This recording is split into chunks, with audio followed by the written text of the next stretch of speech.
that every trading guru out there hopes you never figure out.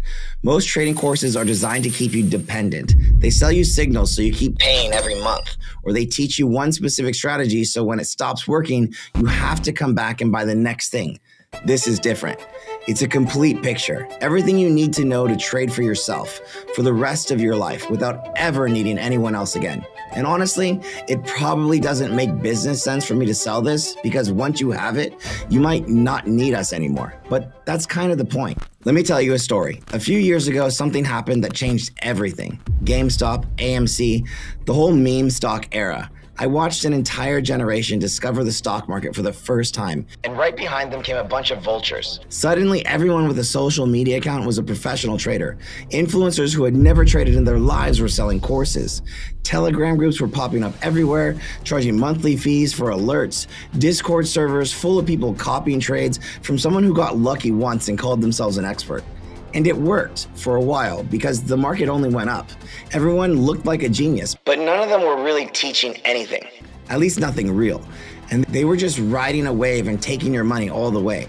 People were sold a lie that you could just follow someone's picks, copy their trades, and get rich. That you didn't need to understand why things were happening, just what to do. And when the wave crashed, those Telegram groups, they all went quiet. And I started getting approached by other groups, big groups with hundreds of thousands of followers. They'd say, hey, can you send us your trades? We'll pay you. And quite frankly, for a while, I did it. I let them outsource their entire service to me. Their members thought they were getting trades from the group's experts, but it was me the whole time. And I'm not proud of it, but it showed me something important. Most people selling trading education don't actually know how to trade. They know how to market. They know how to build an audience. But when it comes to actually making money in the markets, they're paying someone like me to do it for them.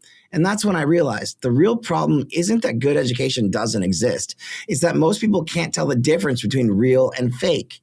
And by the time they figure it out, they've already spent thousands of dollars. So here's what I built, and I call it the apprenticeship. Think of it this way. Most programs out there teach you how to make one, call it a dish. Follow this recipe and you get this result. But the apprenticeship, this is culinary school.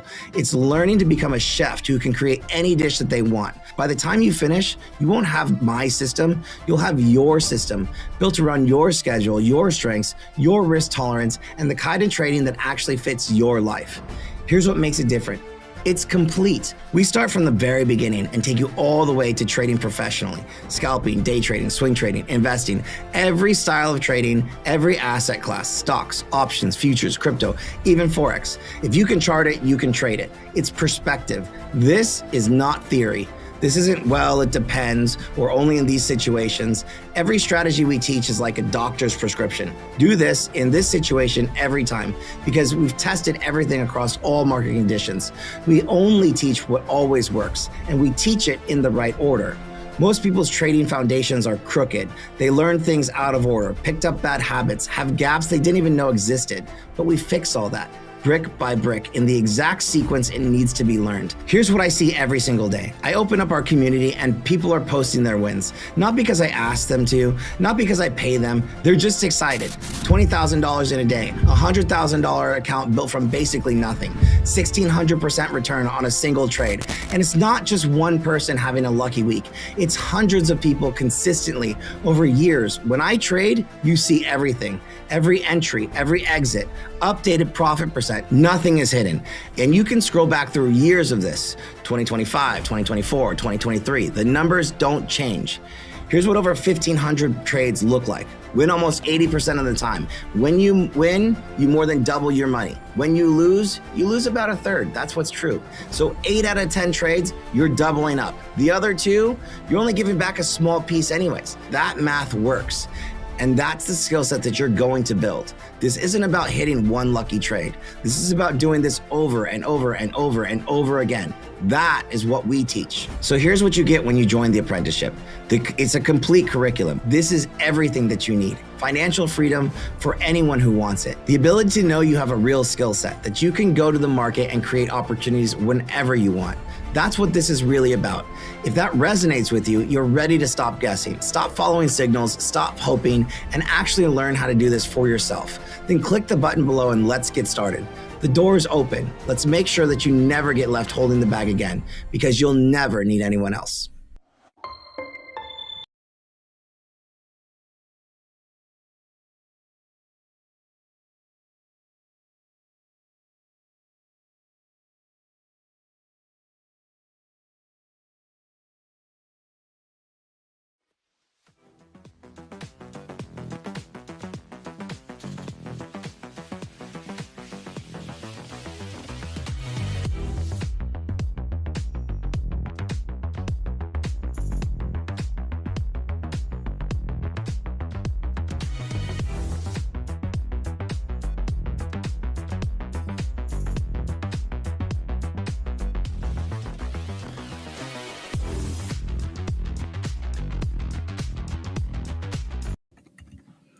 What's up?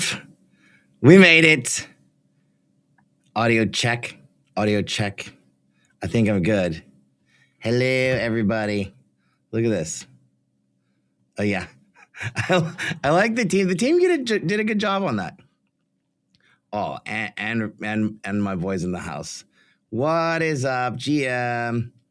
Hello. Happy Monday. Almost happy Monday. It was looking a lot worse Sunday night or Sunday. That's for sure. That is for sure. You like this sweater? Yeah, this is new swag, dude. New swag. It's got like a little, this is like, we just did the super chill kind of graphics. But I like it. First one. Pretty cool. Pretty cool. Anyways, good morning. Good morning. Yeah, the intro, that is, I don't know if we have a link if you're interested in it, come join us. It's all good. We love you. Yeah, that was it's called the apprenticeship. We've done masterminds in the past, but this is different. That was, we do have the opportunity, if you want to learn how to trade, to learn how to do this for yourself. I'm all about everybody being like self-sufficient, but let's get into this. So if you're new to the stream, welcome. Make sure you subscribe to the channel, give the video a like. Appreciate everybody. And share it out there on the interwebs. But yeah, if you're new to this, every Monday what we do here, as long as the market's open, is we kind of take a look at what happened, what's going on in the market, what do we have to look forward to or look out for in the week ahead, and what's the hell is going on. So let's get into it.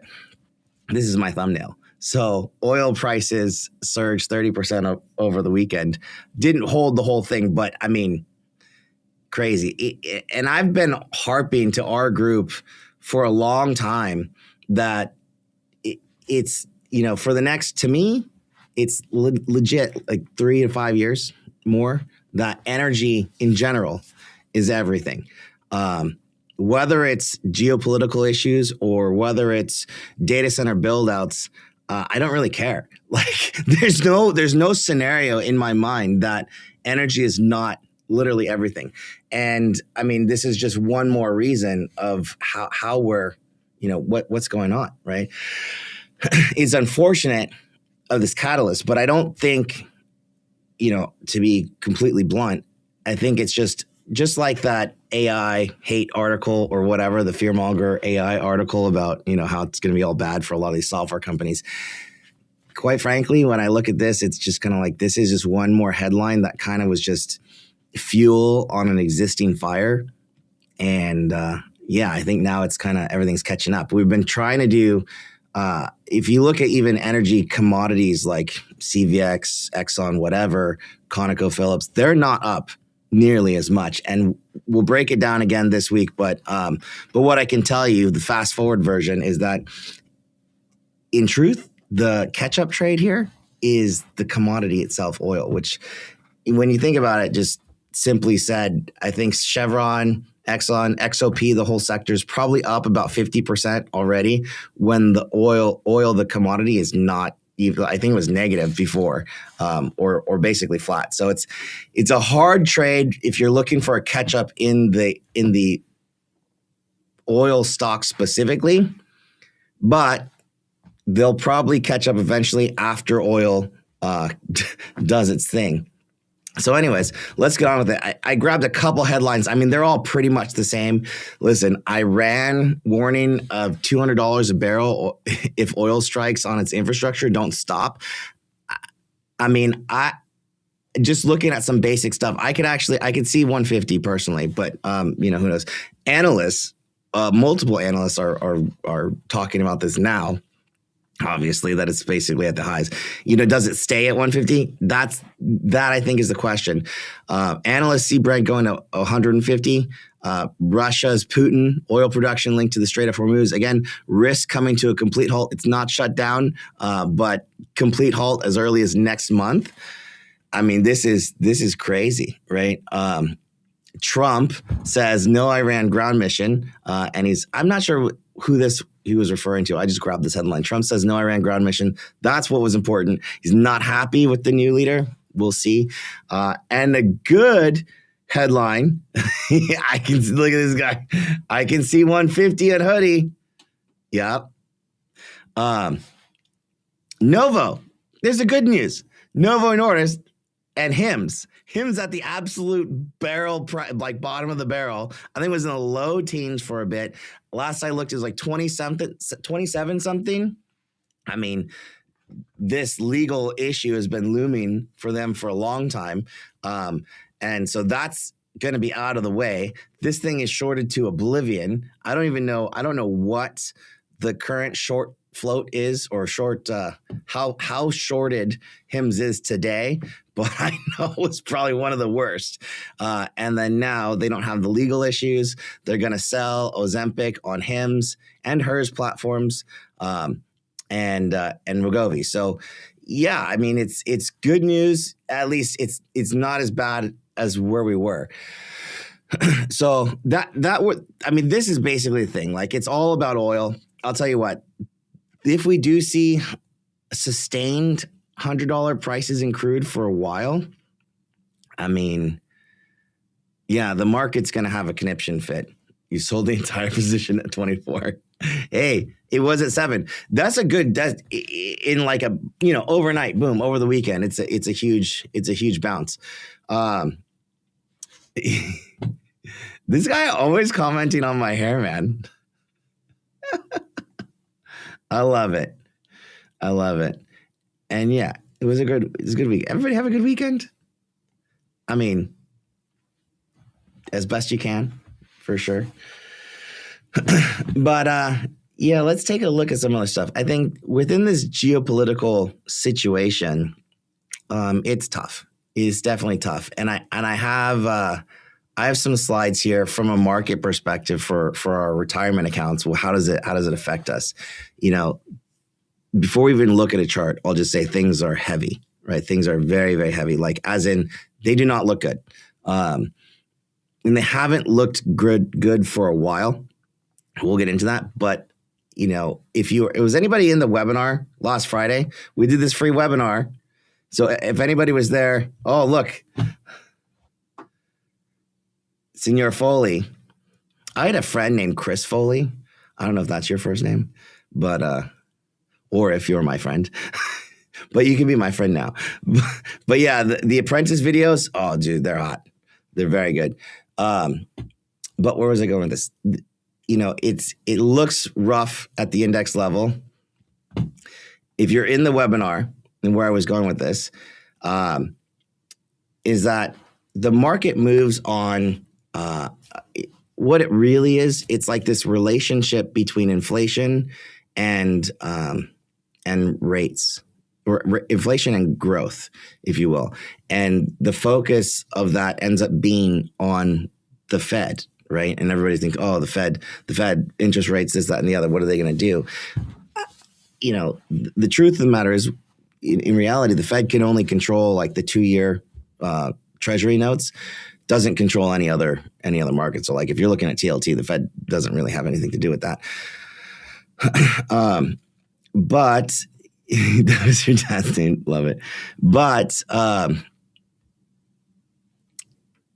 it's all about is are we going to raise rates? Are we going to lower rates?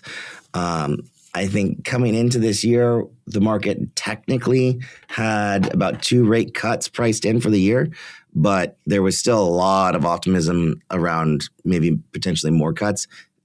It could happen, but I'm going to switch this slide, and what I saw on this is just out of control. So what this is, geez, if my mouse would stay still, stay, mousy. This is the CBOE FedWatch tool. So this is from Chicago Board of Exchange. This is literally what is priced in terms of how many rate cuts and where is the rate going to be, the Fed rate going to be at what point in time this year and next year. And the crazy part about this to me is that, like, you look at this, this is 2 weeks ago. So 2 weeks ago, I tried to align this as best I could. It's not really great. We didn't have a rate cut priced in until June. So 2 weeks ago, we thought we were getting a rate cut in June. Last week, all right, we pushed that out. We thought we'd get it in July. And this week, we're not talking about it until September. This is how fast the market moves. This is crazy, but not crazy. And it's all about this inflation. So if oil stays over $100 a barrel, you know, what's that going to do to inflation? It's going to go up. And so if inflation goes up, can the Fed like logically lower rates, drop rates? No, that's just going to make things a lot worse, because what do we know about, you know, inflation? Well, if rates are lower and it's easier for corporations to get a hold of money or loans, people tend to spend more. And if they spend more, that right there is how inflation goes higher. That's it, the velocity of money. And that was all kind of in that webinar last week. So why Friday's non-farm payroll numbers is honestly, to me, the most important number of the month, every single month. It tells the market how many jobs were taken last month. So this is going to be important moving forward. We're going to get a lot of stuff this week, and we'll take a look at it here in a second. I think I have the right slide somewhere. But this move, not only that, but now we're not talking about a rate cut. So first of all, it's like we were definitely 1-2 cuts for this year. Still 2 cuts as of last week. Now we're like 1, and that's it. Because January is here. So now we're only pricing in 1 cut for the entire year this year, which is crazy. Like, so that we kept pushing out. And from where the market started this year, the sentiment has shifted right here, right? And so any other hopium thoughts of potentially more than 2 rate cuts this year, I mean, they're definitely getting questioned. If you go long here, you have to assume that this is just wrong, and it very well could be, but this is what the market is pricing in today. It has nothing to do with opinion. It is fact, as in terms of this is what it is right here, right now. So from that perspective, can it get better? I mean, yeah, I think it could get better, but this is what I'm looking at. We're looking, you know, you look at the fear and greed index. I think we're not even close to peak fear. We are in fear right now. VIX. Anybody know the new the high of the VIX this morning? The high of the VIX was like, I don't know, 34 or something like that. 34 or something like that. And I think this ideal scenario, right, is oil dumps and indexes pumped. Then I can. Hey, I actually like this because, and then you could finally go long oil related stocks. So oil stocks are not a catch-up trade. That's the tough part. The only catch-up trade, you know, or the one that technically would have made the most sense to me was going long oil itself, the commodity. But it has been moving so crazy. Like, I mean, this thing was $70 the other week. We were like 130 overnight. Just insane. And which any ceasefire kind of announcement is gonna drop oil like 20% overnight. So it's a hard environment to actually trade in.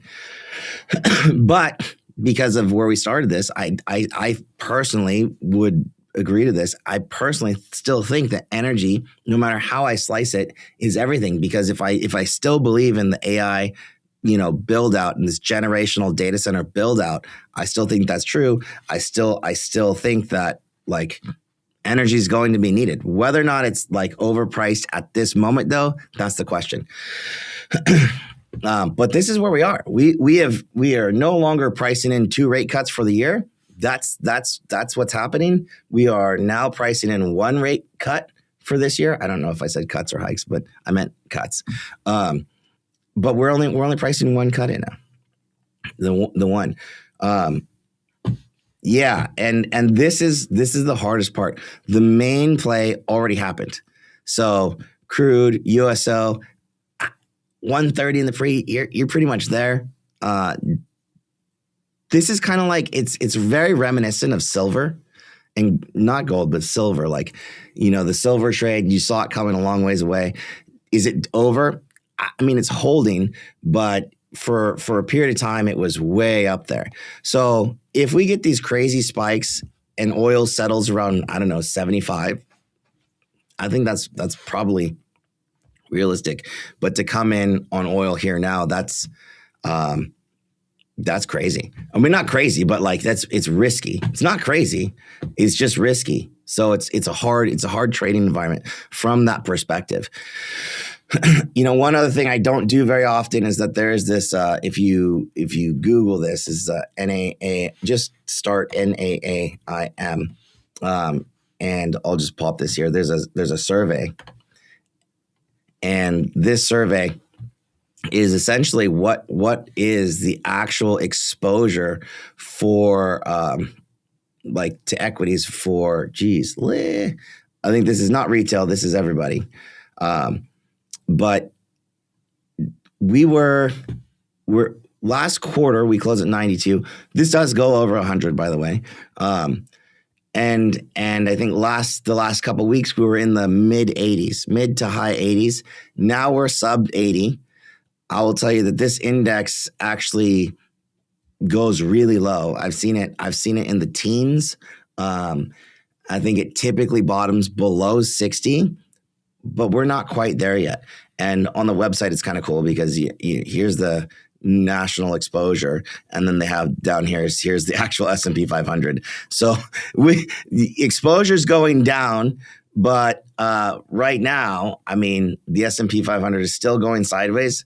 So all of these things together, you're like, ay, there's some crazy stuff. Plus, I'm not being a fear mongol. I'm just saying this is where we are.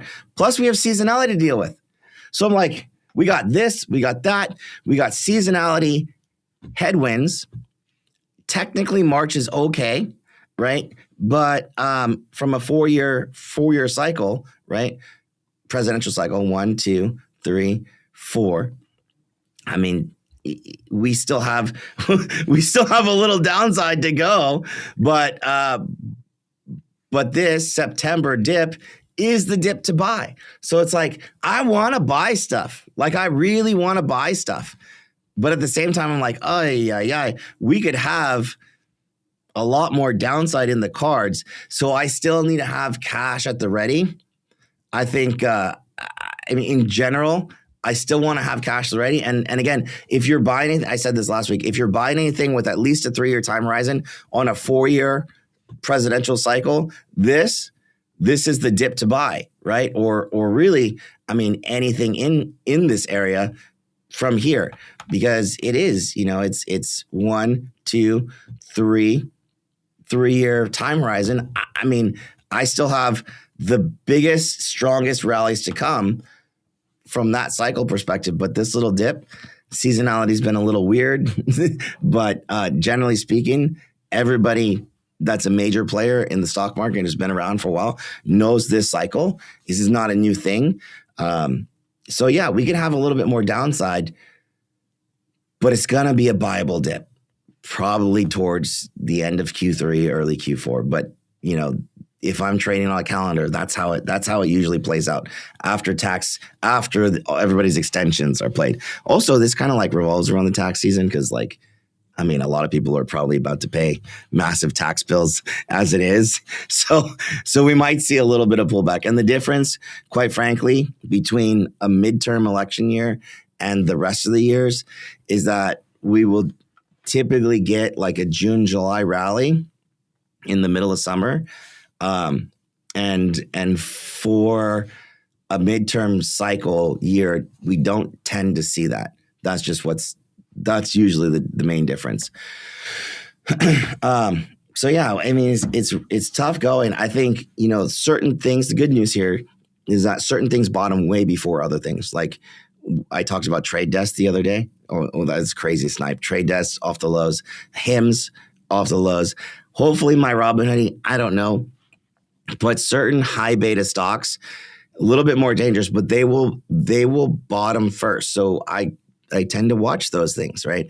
And the large cap safe stocks are usually, honestly, the last ones to fall out. So like we can watch Google, right? Like Google's really strong still. Last I checked, hopefully I don't have to take that back, but yeah, not down a lot in the pre-market, but still over, I think is over 300. I don't know. We'll take a look at the charts in a little bit. But yeah, I think certain things to me are okay to bottom fish. Sometimes it's yeah. Sometimes but it's got to be really bad. Like 50% is bad, but it's not like, oh my goodness, bad. So I think that's kind of where I'm at. Like it's got to be, and also it's got to be a good company. It can't be like C3AI. No offense for any C3AI holders. I just don't think that that's going to be like the best stock on my shopping list by any means. But yeah, I want to have cash available. I think it's important to have cash available. And if you don't, how are you going to buy the dip? How are you going to buy the dip? That's my biggest question. How would you buy the dip? But anyways, let's move on. So this week, we have a lot of data coming. If you didn't know, Friday, we got our non-farm payrolls report. That's going to, for me, and my data backs this statistic that roughly 90% of the time, the non-farm payroll release marks the higher the low for the month within about a 1% margin of error. That's a hard statistic. And it's not like, I mean, it's massive. So I want to go back to last week's chart, and we want to just kind of simply stated mark the high and the low of Friday, because that's either going to be the high or the low for the month. It's pretty clear to me already without looking at a chart that we opened up red. And right now the question is really, was that the high for the month of March? My gut says it was so far. But this is the trend. Will that, if that's true, again, 90% probability of being true within a 1% margin of error. If that's true, then that will develop a trend across the market and kind of ripple down throughout sectors. So you got to be patient. You got to see how this goes. But we have some more data coming this week, and the data is not small. Like, so this Wednesday, we get CPI, which is also inflation. This is the market's favorite economic indicator. It's not mine.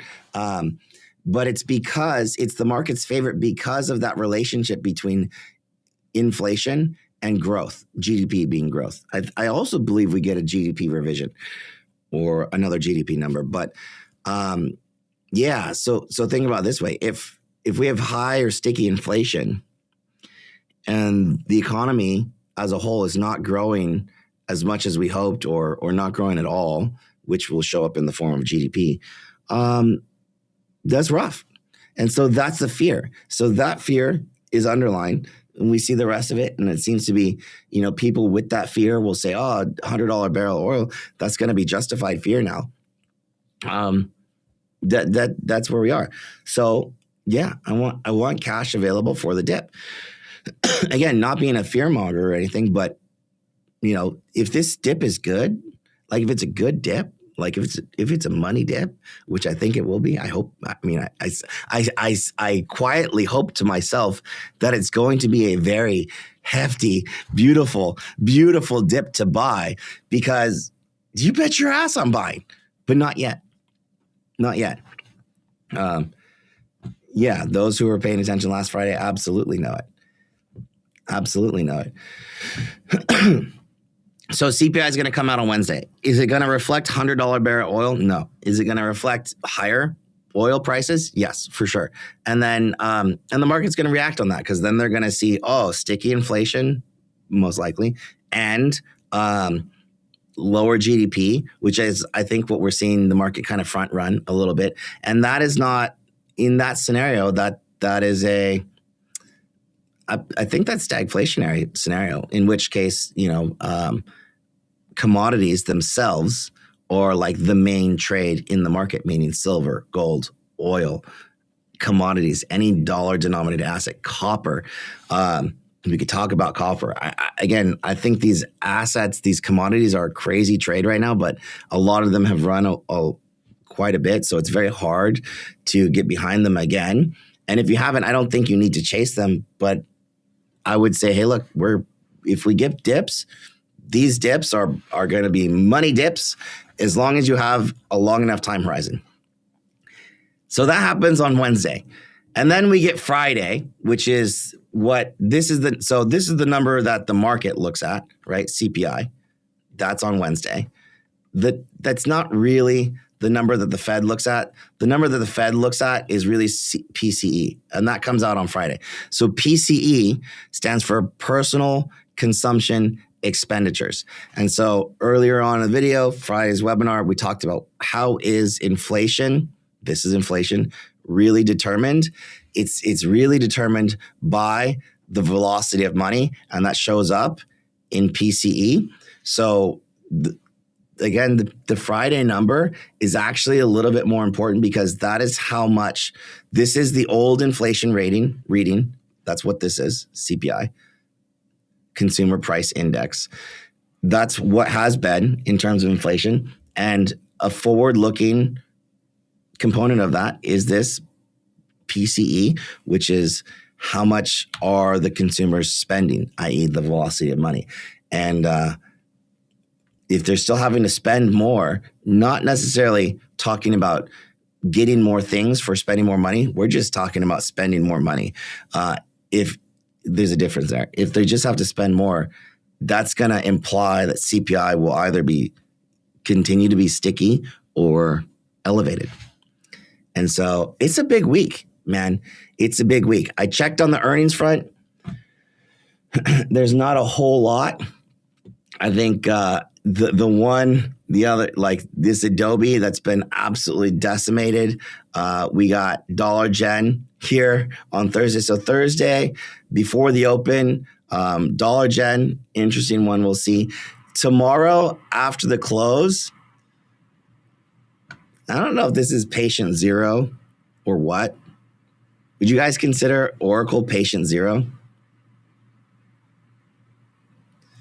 I don't know. Patient zero Oracle, potentially. This thing was way high. I mean, I don't know. I think this is at risk to me. Definitely. NEO, I don't think is going to have much to do with anything. Some biotechs.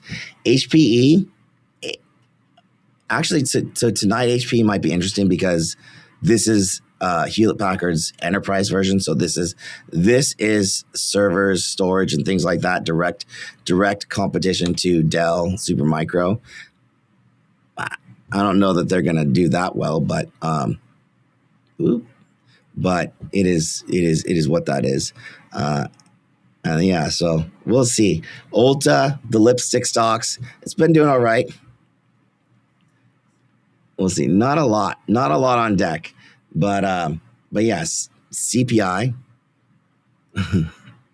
10-year. Then we have a 10-year auction too. Holy crap. 10-year auction. Is this right? This says PPI, March 8th. He's got it right. I must have missed PPI. I put PC here. Put PC for here. Maybe their earnings calendar's off. We'll take a look. But I think before that, we have to check in with one of our friends. And if you're not familiar with this, what I'm going to do, I'm going to check in with a good friend. Her name is Miss Cleo. Sometimes things get a little kludgy in the market. We jokingly call this the T in TA. Some of the crew love it. Some hate it. I would tell you it's for comedic relief because sometimes we need a little breather.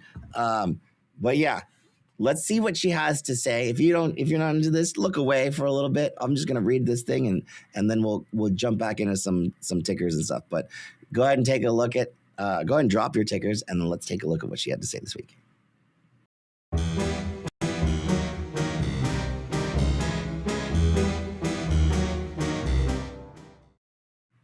All right, this is the deal. So we get a forecast from our, this is the T in TA, because, if you're going to joke about technical analysis being astrology for men, we might as well show you what you're comparing it to, because this is legitimate astrology.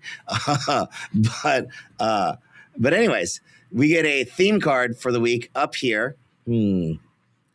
I don't know how well this doesn't look good on the onset. What is this? The Six of Swords. I mean, it looks like we're being ushered away. We look a little sad. I don't know who's celebrating. And then we get these daily cards down here. Each card represents a day of the week. I don't know who's celebrating today. This card, I mean, maybe the Bears or anybody that was long oil, but it was kind of short-lived. Yeah. This looks like a happy card. I think she probably got it wrong. I feel like actually the day is not over yet, so we'll have to see. This is a 9 of Pentacles. That's very yellow. I just see a lot of yellow, a lot of gold. So maybe it's a long gold day. I don't know. No idea what the world means. I think this is I don't know. There's a little black cat on there. What is that? That cat looks wild, dude. What's up with that? I feel like Miss Cleo should get a new deck. That cat looks ominous. And then the Tower, which I know this card. This is a weird card. So it's like either we go up just to get smacked down, or we've already gone up and we're about to get smacked down. One of the two. Yeah, this cat's kind of bugging me out. I don't know, but let's see what she has to say. So the theme card is the 6 of Swords. We go 9. I guess last week was a 9. That's what she's saying. Looks like a reversal of some sort. The fact that this is a transition card furthers that connection. Well, we're transitioning for sure. I'm looking for a few days of mean reversion, but it may take a day or two in order to manifest. A possible pattern is red Monday and Tuesday that leads to a trend back up through Friday. We'll see. Monday is the 3 of Cups. The card pictures 3 sisters. I couldn't tell that they were boys or girls celebrating a positive event. I don't know. Unfortunately, they're too busy drinking to pay attention to their finances. Sounds that I feel like that tracks. This can signal a laissez-faire attitude from which weakness follows. Right. However, when it does trend, it trends green. So don't fall in love with the bias until direction is clear. Well, I mean, open, down, rally, up for the day. That makes sense. So maybe she got it. I don't know. Tuesday, 9 of Pentacles. 3 to 9 brings us the series I mentioned in evaluating the theme card. Look for a final push in Monday's direction. Well, which way is that? This can be green, okay, or red, and is unlikely to trend. Chop is the most likely scenario. You're not really helping me here, Miss Cleo. The World for Wednesday. This symbolizes completion of goals and the hope that follows. In the current environment and drawn on a Wednesday, it can lead to a pivot that gives the trend day we've been hoping for. Is this CPI? I think it is CPI. Look for a close within 0.5 to 1% of the open with a 75% chance of green. Is it just me here? Is this a huge range? 0.5 to 1% from the open? I feel like that's a lot of percents for a single day. It usually mean reverts when following a minor. So if Monday and Tuesday happen to be red, then it's game on. Game on what? Game on green? Either way, chase momentum. I think Miss Cleo is a day trader, by the way. So I think I figured that out. Thursday, Queen of Wands. The Queen sits on the left hand of the King.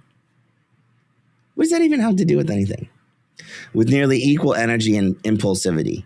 The last time she followed the world was a double green day. Queen tends to be more protective than their male counterparts. Queens tend to be more protective than their male counterparts. So downside should be protected. I guess the negative chop is the worst case scenario, but she doesn't know. So Friday's the Tower.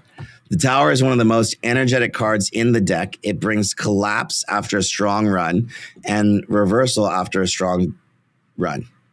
Well, collapse after a strong bull run, reversal after bear run.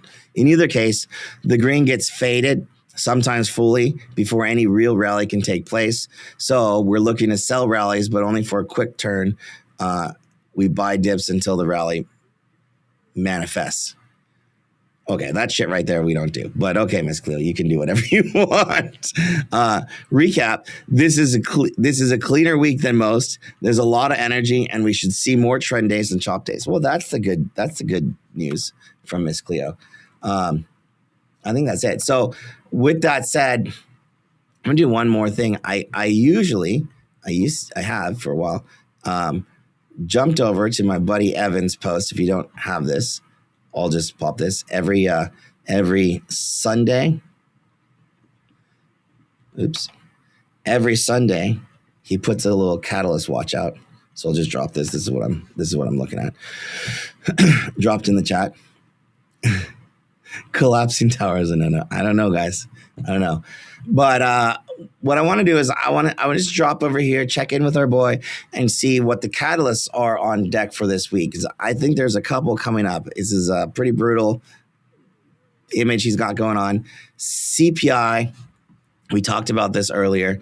I did want to check. Do I have PPI? No. So I don't see PPI anywhere here. So probably Earnings Hub had that wrong. But today, yeah, so we get existing home sales. This is really a nothing burger today. This core inflation rate month over month, this is the important piece. So this is CPI here. And what it says, it's going to come, you're going to get a headline. It's going to be called CPI. There's going to be a month over month, and there's going to be a year over year number. There's going to have separation between inflation rate for the month and for the year. What's important is to look at the forecast, right? And so the forecast, consensus. Consensus is what's priced into the market today. And so right now, the consensus is that we have a 0.2% up core inflation rate month over month, and that lands us at about 2.5 for the year. That's what the consensus is. Now, that means that this is what the current market is priced for. If this is say this comes in at 0.4, I would expect some serious downside shenanigans. If it comes in, say maybe 0.1, then we could potentially rally for time for a month over month. And then if we do come in at 0.1, I think maybe the year over year ends up being at like 2.4 or something like that instead. And same thing goes for inflation rate. So you have 0.2 consensus. This is what is priced into the market. If you come in at like a 0.4, it's probably going to be all bad. If you come in at a 0.1, it's probably good for the market. So good news is good news. Bad news is bad news from a CPI perspective. And that kind of takes us to nothing burger went Thursday, but really, yeah, here we go. So GDP, we get a new estimate. So This is the second estimate for Q4 GDP in terms of what was Q4's GDP or growth rate. Consensus is at 1.4. That's a lot lower than I think I was expecting to see. So that's kind of interesting. If we come in at like 2.5, that actually might be good because the consensus is here. So good news is good news again. And then PCE, these might offset each other for the month of January. Since this is Q4, this is going to be January here. These might offset each other. So like even if this comes in good and PCE comes in at, I don't know, 1 or 0.8 or substantially higher than 0.4 in terms of what consumers are spending in January, that's going to offset any good news that we had for GDP. But again, GDP, this is an estimate, second estimate number. It's not a final number. Yeah. That's where we are. GDP price index. Jolt's not going to be a big deal. I don't think consumer sentiment's going to make a big, wave or anything, but it's going to be these two things. So between GDP and PCE for Friday and CPI tomorrow, Wednesday, these are the two big market movers for the week that we have to watch out for. In terms of catalyst watch, let's see. Earnings, we already know. Dividend watch, Google has a dividend with the G. FedEx, Travelers, dude, that thing's probably going to be rough. IPO lockup. Anybody own Klarna here? IPO lockup for certain blocks of Klarna. This has not been a good performing stock. This stock has been not good, but this lockup expires today. I guess we could take a look at that. Deutsche Bank, Event, Telecom, Roku, actually been holding up. And then NVIDIA, Apple, what is this? Game Developers Conference, probably not a big deal. Shareholder meeting, nope. Blackstone.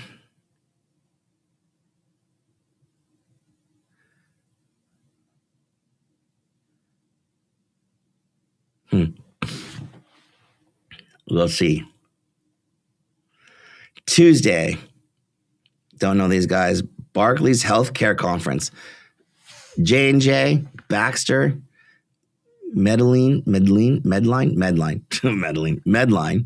I mean, this chart has been, I think J&J's pulled back a little bit, maybe something to look at.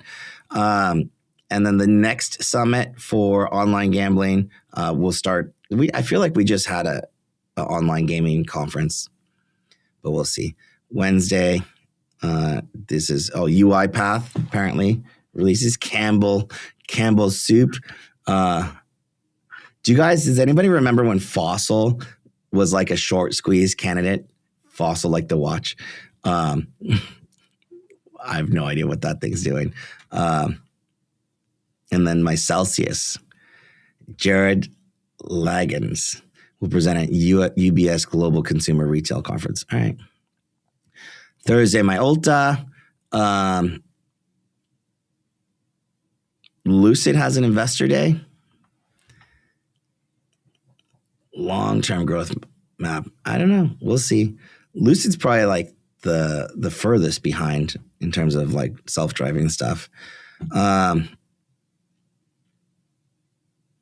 Eli Lilly has an event. So we have some biotech stuff coming up. EPAM. Mattel. Yeah, I don't think this is going to be a big thing. PCE. And that's it. So I don't see anything major. I think we have GTC coming not this week, but the week after, which is a big catalyst for NVIDIA. We looked at earnings. Is there anything I missed? I mean, Campbell's Soup, I guess, UiPath. And that's it. So that's what we got on deck right now. This is that Fed thing. This is crazy. when I compare this FedWatch tool, I can only look at this current one. I can't look for the rest. But yeah, we were at 17% in February that we might have a cut, and it's just gotten closer and closer to nothing. Nothingness. And you click on this probabilities, and that's where this gets you. Only one cut this year now. That's crazy. This is the NAAIM Exposure survey, or not survey. It's not a survey. It's like actual check. Yeah, so that's where we are. So I'm going to take a look at the indices really quick, and let's go ahead and get into this.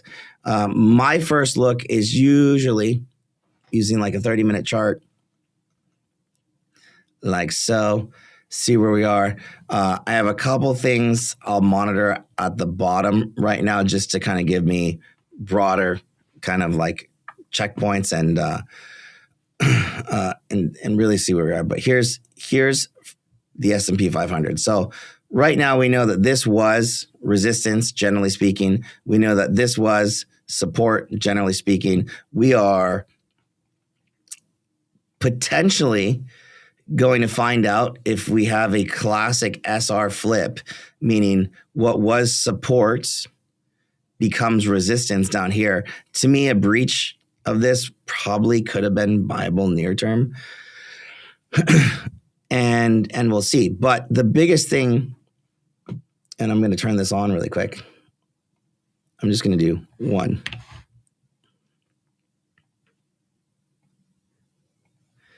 Is this line, right? So this is Friday's trade. I'm just going to make this a little bit bigger. Let's go. Huge. This is our indicator. And let me change a couple settings so you guys can see the numbers a little bit better. I don't have it this big normally, but this is just for you. I want to make this full. All right. So this is the S&P 500. This is Friday's high and Friday's low. This is a 30-minute chart. Typically what I do, we had a little bit of a gap down. I'm going to take this down because it's a little distracting, these little boxes. We had a little bit of a gap down over the weekend. We have since filled that gap. We'll call it right here. And I have a small itty-bitty tiny 30-minute candle that says we're kind of stalling. So we shall see. The question remains, was this the high or was this the low? TBD. So what I'm looking for is like, I'm looking for a couple days, 2 to 3 days really, to see a full trade open below and close below 669.77. And if I can get that, let's say we close here today. If we close here, then I will get that one day. Honestly, I should expect that this is the high for the whole month.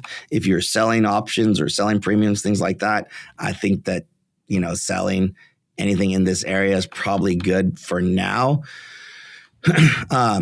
But we want to know where the next target is. So to do that, I need to find out what the other levels are. So, interestingly, this is an October NFP level. So even more interestingly, 661.20 was a November level. So what I'm going to need is for November, which is this right here, if I have an open below and close below here, then I do know that we're going to go to 652s and potentially 643s. That's the level below. That's actually what's going to matter right now. And then 600s for August. If we continue on that trajectory. So far, all I can tell you is that 652, it's probably within a average week's range. And 675, we go here. It's not unless we have a full day's trade. Like if we're completely trading above Friday's high, 675 or 678 and the rest. Let me just do this. Then in this instance here, I'd say, okay, if we are fully opening and closing above 678.58, then we'll be going up in here and probably retesting resistance up to that area. But until then, we're not even close to that. It's possible, but those are your targets for the month. What I do want to do is I kind of want to see like what is the average weeks range. Usually something I'll do out of the gate. Let's see if I can get this update. Here it is. So an average weeks range, I have this automated on my screen, is this full range right here. So to the upside, an average weeks range could actually take the S&P 500 from the open up to 680, just under 680, which would probably be retesting a lower level of resistance and Friday's high. To the downside from the open, looks like this would be just below the 200-day SMA, and I think that was actually one of those NFP targets. Let me just do this. We got to go to September. Yeah, puts it at 650s, just around the 650 area for an average weeks range, which kind of sounds wild, but it is what it is. So anyways, this is what we have it. And if you're wondering how this worked in the past, this is last month. This is February. It was in fact the high for the month. It right over here. This is pretty much always going to happen. We got a little bit close. We tested it once, but ultimately the low of the month was locking in here as new resistance, and we actually got to some targets. So that's SPY. Yeah, again, we're nowhere close to my my famed death cross buy signal. Like nowhere close to that. We were just barely below the 20 and the 50-day SMA. So, I mean, realistically, even if we did get a bounce, I just am not a buyer here. I think this is like this looks sketchy. Qs, a little bit worse. We are very close to Friday's high. We're actually within range again. So here we go. We've opened below. If we close above, here's how this works. If we close above Friday's lows in general, what this system tells you, and if we open above here, is that we should see 605 very quickly within short order, within maybe even that same day, if something like that happens, and you'll get a little move just like this. So that becomes a very tradable range. My issue here is that the upside is like 607s. I don't really like that. And if I remember correctly, I think that we have even bigger targets on the Qs right now. Yeah. So if we stay below this 598 area, the next level is 581. So right now, if I have open below and a close below, we should see 581, 580s, like in very short order. And that's probably going to be the downside targets for now, because in order to think that we're going to go even lower, I still need to have another open below, close below 581 again. Then we go to here. Then I need to see it again in order to go here. But that's the trajectory. So there's a bigger downside move available on the Qs. Upside, there's just a ton of traffic up here. So I just, this is tough, right? So there's just a ton of resistance. That's about the 20-day SMA. What's now going to be resistance it wasn't even support. Like it was resistance almost all of last week, I'm pretty sure. So I'm going to take this back and put this number back to something more manageable. But that is also, look at that. That is also Friday's last month's low. So that's last month's NFP low. There it is. There's my within 1% of error, margin of error right there. But this thing, if we can't get over 608, there's just like no shot here.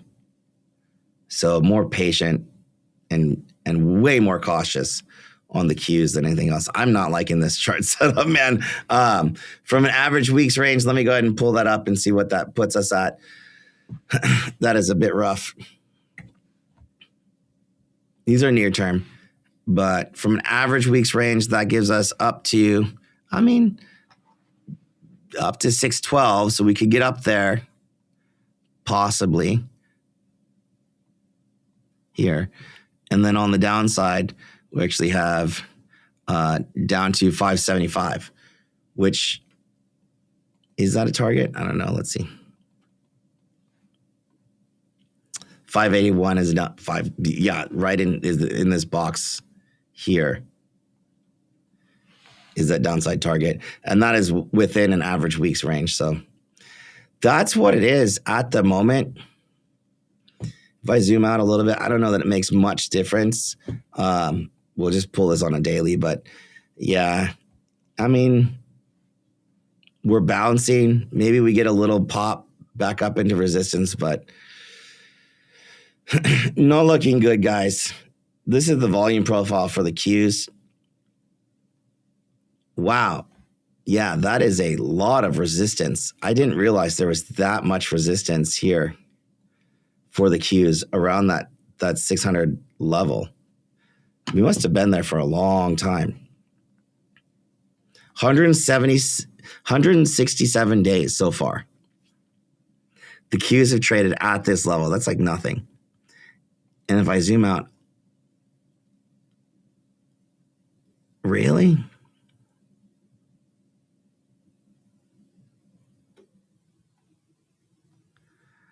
That's a massive gap. I didn't realize it was just that obvious. That gap to here. Let me just hang on. Yeah, and then that'd be my downside target for the year. As close to 500 as you can on QQQ. That's the September doldrums. But the good news would be what? That if we did that, we would probably be 590s by year end. And then that would set up for then over 700s in Qs. Maybe year end, maybe early Q1 or 2 of next year. So if I can get buys in this area as close to 500 as I can for the year and look for a setup something like this out, that's super typical. But this is very, very long term. So for my long-term investing friends, that's actually where I'm at.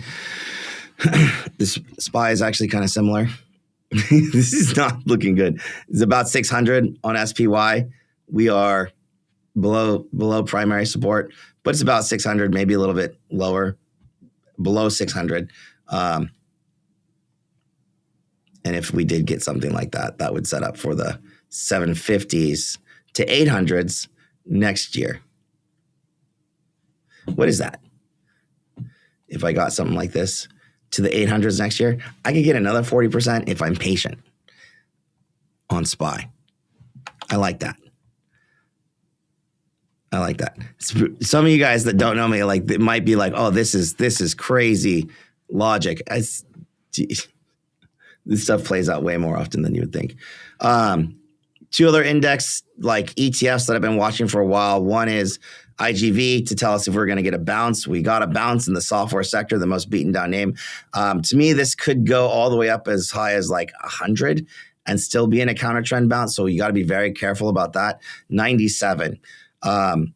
We're barely there. So at this rate, even if we had a pullback and or stabilization and got to here, I would be very cautious of some kind of price action that looks a little bit like that.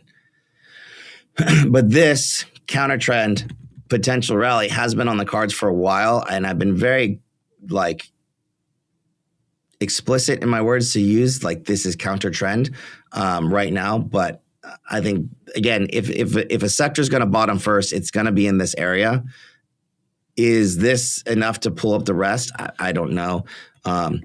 And the one saving grace that has been in the market was this RSP, or equal weighted S&P 500 index, which has decidedly broken trend. Right now, it was very close before. And so between these two things, this is what's tough for me, right? Is that because, yeah, IGV looks like it could get a little bit of a bounce. if IGV's bounce is not strong enough to make up for the equal weighted S&P 500 pulling back this strongly and this aggressively,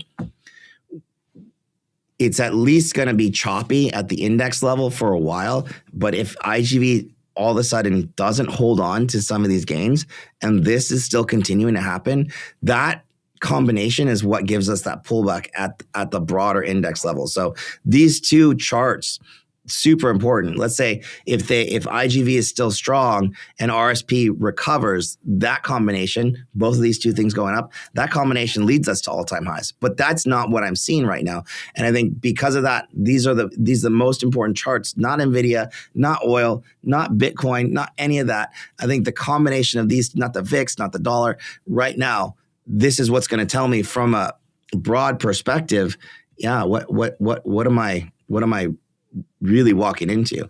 The dollar, by the way, pretty stable, about 100, coming off a pretty bad year. It is what it is. But if this starts to recover or bounces a little bit, that's probably keeps gold, silver, copper, speaking of, a little bit at bay, breathing. But again, copper here, this is not coming down.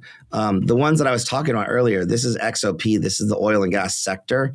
And if you haven't seen me put this chart comparison up, I'll do it right now because I think it's important to understand, well, that even though we might be seeing oil at all these crazy rallies, you look at XOP and you're like, why is this not the ETF that tracks all the oil stocks? Why is this not doing the same thing?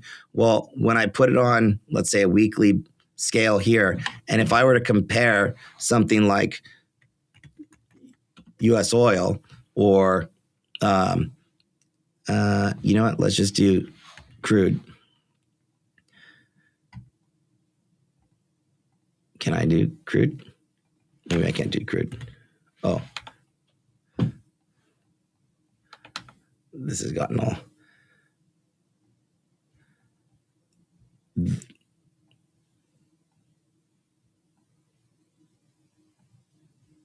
this guy, regular. It's oil that is still the catch-up trade, oil being the orange bar, right? So at the lows, I need to go into daily.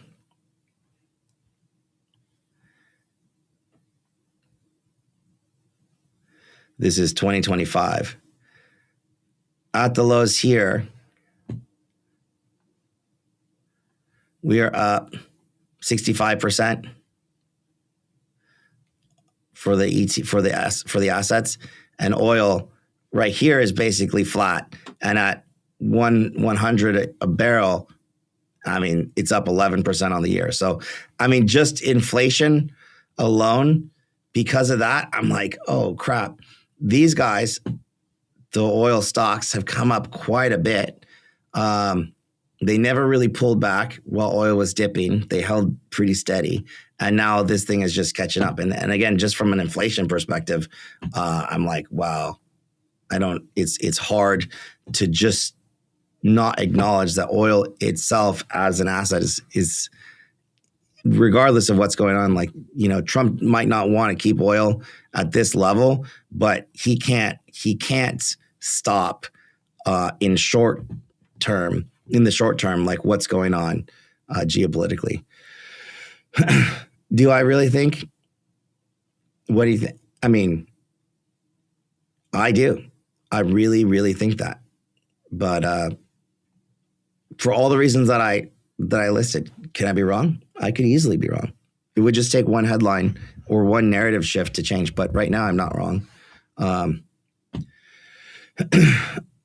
So we shall see. ServiceNow is up 70%. Let's take a look. So I'm getting into this. So that's not true.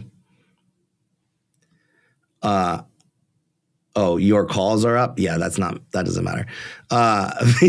Good for you. But exit stage left, my friend. You're at resistance. Yeah.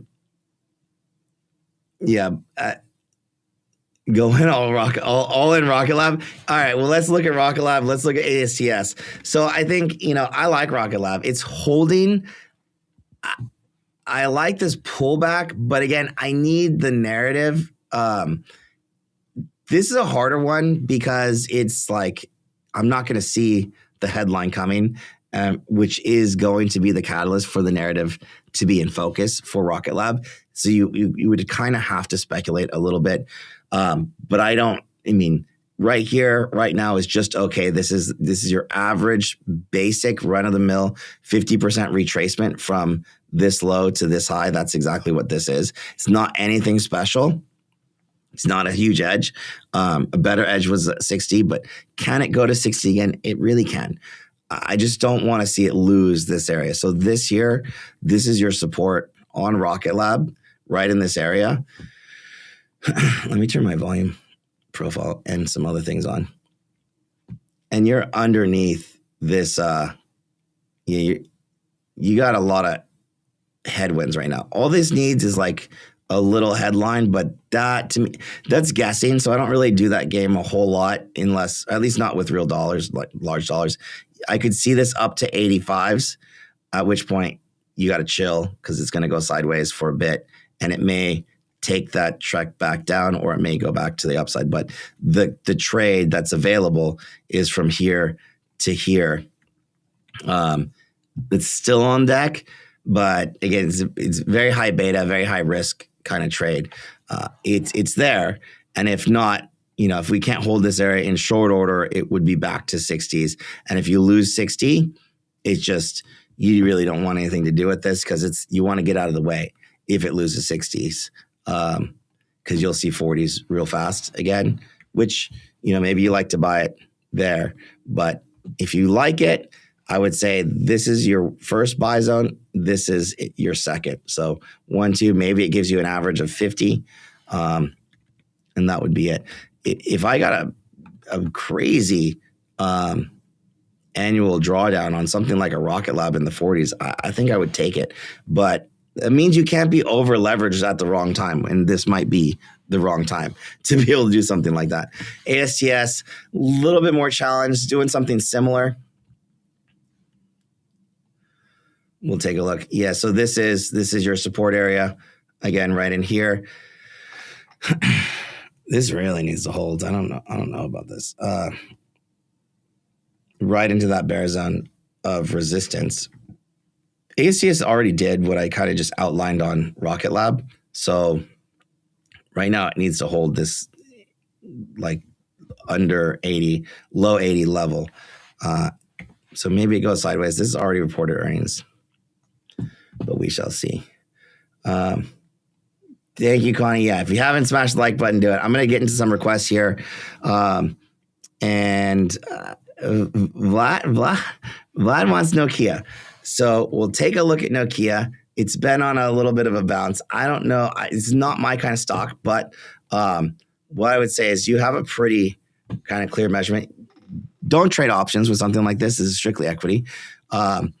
And what I would say is we need this. I'm going to do a couple measurements here. Roughly $7 is going to be your support. This is extremely high beta. And if you get this, cool, you can see something up to there. So, this area, it's coming into support, 20-day simple. It's not really going to be a big thing. If you lose that 20-day, you're going to the 50, which brings me to that 7 here. But when you zoom out on this, I think that you're at even a bigger resistance area here. Yeah, so this is usually 1, 2. This is usually 1, 2. The third attempt on something like this does not usually end well. I don't know that I would consider this the third. We'll see. But if this was the third attempt, that's not ending well.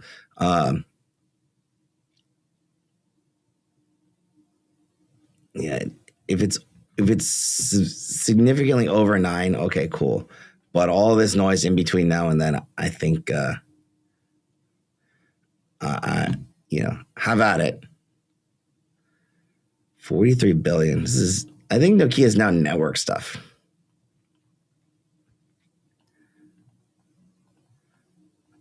Yeah, I mean their whole network infrastructure, their whole business model has changed from the old Nokia of old. I just can't really speak to this at all. Yeah, the indicator's gone through a couple revisions. It's getting updated, so you or I could update my NFP indicator, and it will look different. But yeah, check. I think Ryan's doing a bunch of updates. Why does the dip keep getting bought up? It's really annoying that it patiently wait. Yeah, it's because of what's going on. Like when we look at what's happening from a war perspective, dude, it's usually like a week or so, I think, historically, of just like kind of fear mongering kind of stuff. Look, this is something that if it does pull back, it's not going to happen overnight. It's not a short-term thing. This would be a longer, drawn-out situation. I don't know what the headline's going to be, but it could be. It's going to be multiple things stacked on top of each other. Until then, the dip's getting bought because you know what? Go back to last week and the week before. Earnings are really good. Like it's wild that in the midst of all this, here I'll just do this. This was last week's earnings, the end of the quarter. That this is probably my best earnings collective on record. 28 beats, 2 misses. So it's tough because you still have a lot of optimism. Earnings are not breaking down. So there's still reasons for people to be somewhat bullish.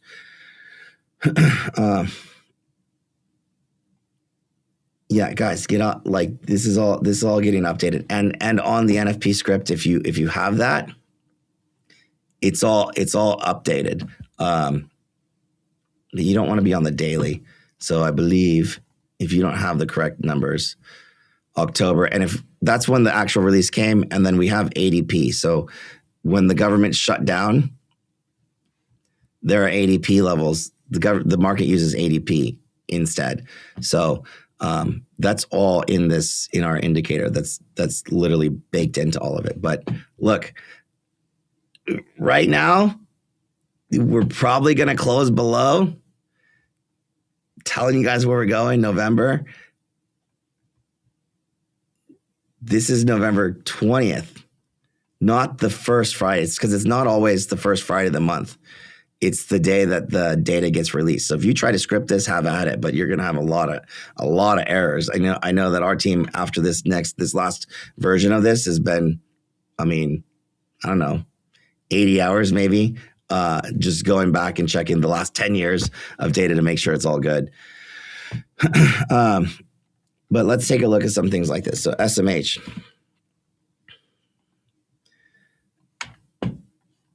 And you go forward. SMH, Friday's high. Yeah, same thing. Open below.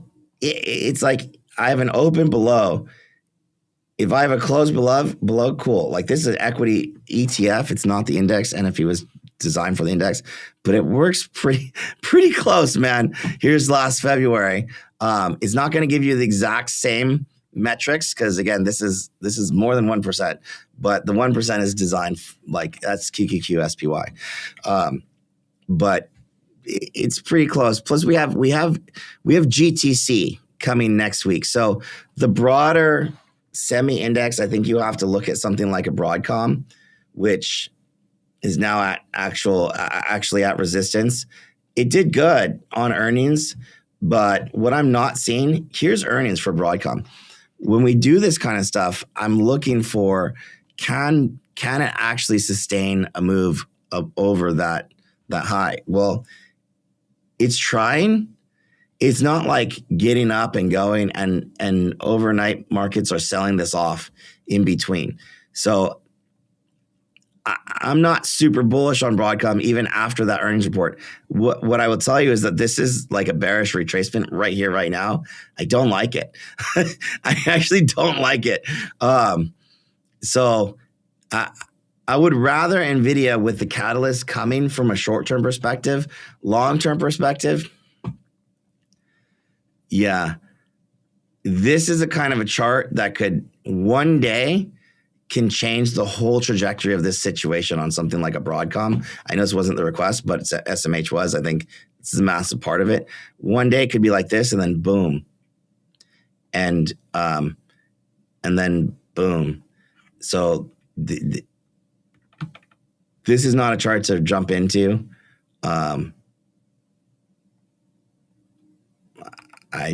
I defer to leaning short on this maybe later, around like 360s. If I saw that, this is a rough one, but so far it's holding up like NVIDIA.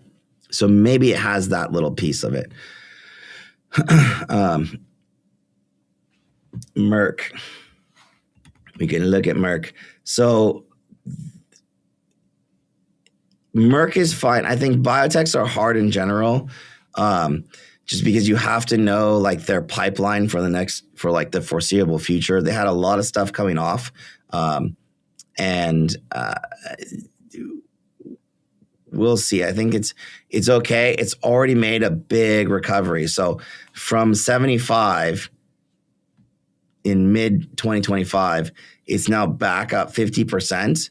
So you have to understand that piece first and foremost right here. This is a nice to hold. I think around 100 is probably going to be better. That's just my gut. But I will check it right now. Yeah, around $100 would be a solid pullback right in this area.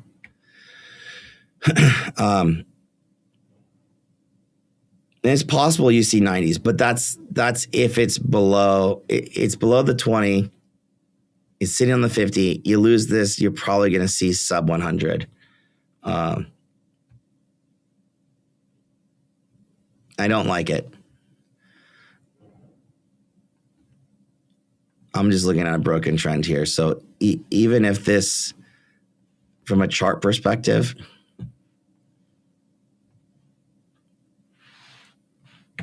one, it's already at upside targets. Two, if this was the prevailing uptrend or like the channel, if you will, it's lost trend. I mean, it's a super high risk to take Merck long because otherwise it looks like this is the general trajectory.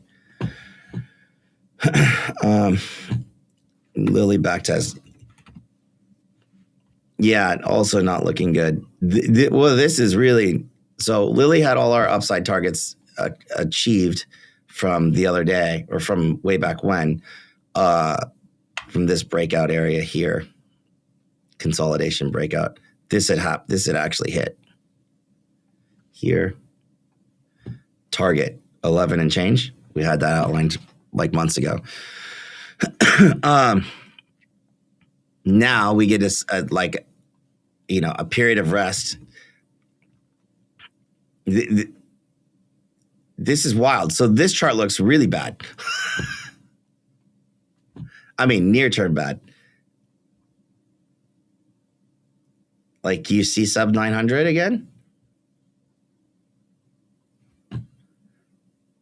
This is a pretty textbook short. Not going to lie. Short-term short into the 850s. That's a pretty textbook distributionary situation where it's like very heavy, long sideways action, kind of like circular top, and then now breaking below, retesting. Yeah, that looks pretty clean. And you have I have a pretty heavy like volume profile that's telling me the trading ranges from 1,000 to just under 9, that where velocity will actually increase. So careful. Lilly. Is Novo selling Wegovy on HIMS like bearish Lilly? Is that really even a thing? Is that even possible? I don't know.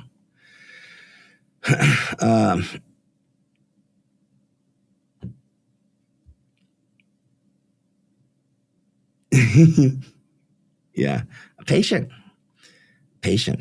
Nebius. You guys, a lot of people asking for Nebius. Look. If you like Nebius, I think it's worth a very small allocation. It's high risk.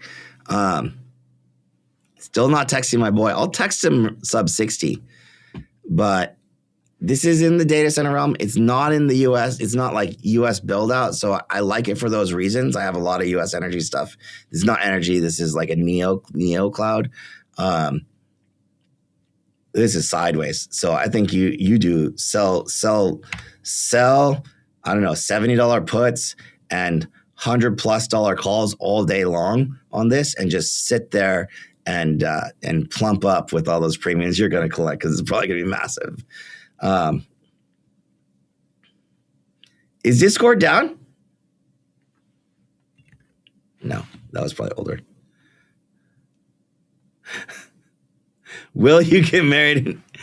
I don't know. So we did Broadcom. I mean, we can look at Applovin. This is in that software sector. So it's holding up. You got a big bounce and you're right into resistance now. I don't know. I think if you wait for a pullback and it holds this like low 400s, you're probably okay. Probably. But this is chasing here for sure. Palantir. It's a special stock because it's got the defensive stuff, but I think you're 165. Yeah, you're again, same thing. So this is what I have a hard time with IGV, is because the bounce has happened and you've now bounced right into resistance. And in the meantime, I'm not seeing any like major strength in the equal weight ETF RSP. So like IGV to me looks like it's going to pull back. I mean, it's pulling back a little bit. Thankfully, it's not a big one. 147 is like that prior support and major pivot on Palantir. But I feel like this counter trend bounce, which is what it is, just below the top of that like prior 165 level, honestly, probably good enough for government work. I'd be more cautious. I'd be super cautious on this one. Maybe you can go sideways for a little while, maybe. But if you lose this, it's not going to be fun.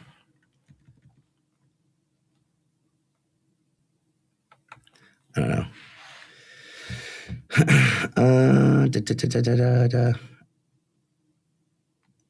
So we did Merck. What's up with Pepsi? I think consumer staples were down too. Yeah, look, not like I don't chart Pepsi. Too funny. Well, Pepsi's long is long gone. Surprise.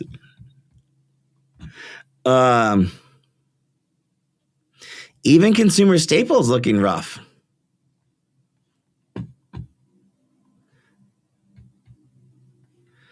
This is a big bounce into resistance. I chill. It's a that $176, $10. I don't know.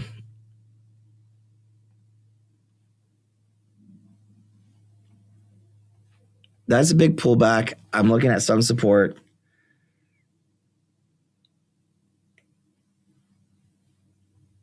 It's kind of weak support, quite frankly.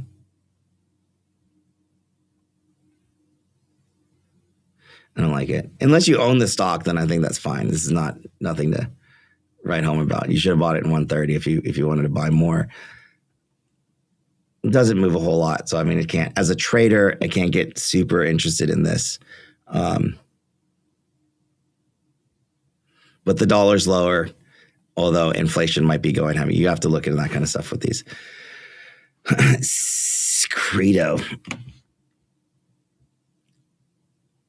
Holding, probably get a little bit more of a bounce. I think this next move continues a little bit of a bounce, but not much, maybe like $20. Then cautious. Bloom Energy, pull back to support. This is energy theme. AVAV, this is just a broken company now. I don't want nothing to do with this. No, they lost the contract. You don't put your contract up for renegotiation if you're going to keep them. So any bounce here, I personally don't like this, or like that's a structural issue. I think the question becomes who gets the SCAR contract, which I think the market said probably ASTS. It's like antennas. So that's probably why ASTS got that pop. But this is they're not getting this contract. They lost a massive one. You gotta get that a while. VRT, I hope is gonna be good. Probably energy. All-time highs. I mean, look, so the one thing that's stable and sticky is like the market is not questioning whether or not the data center build is real or the data center spend is real. That's why I like this space, not space specifically, but this area of the market. I mean, and it's energy. So like, that's where I want to be. I mean, you look at it however you want, but there's my logic, and it's pretty straightforward. AMD, 189. It's okay. You probably get a bounce, but it's not. It's a tough one.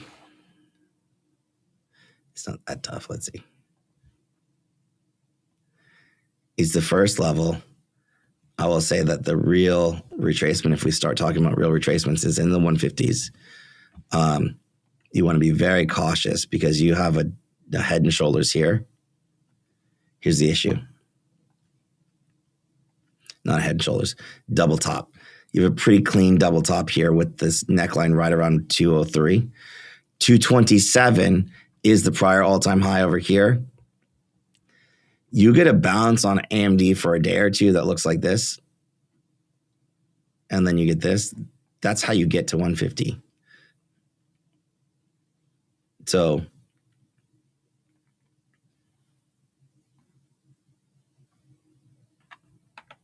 I'm not going to touch this guy. I don't think you could pay me to trade this right now as a swing trader.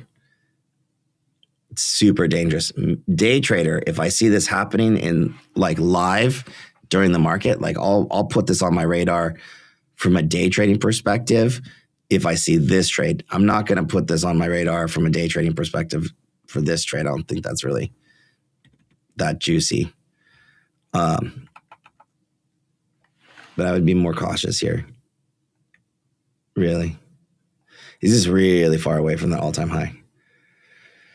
TLT historically is not going to do anything. TLT historically is going to be a great premium seller in this environment to sell both calls and puts. It's not going over 100 or anywhere like really close to that. Like he's just going to be sideways for like till we're out of this situation.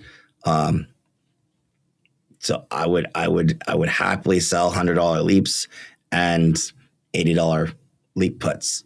And I think I could collect that like for a year or more and be perfect.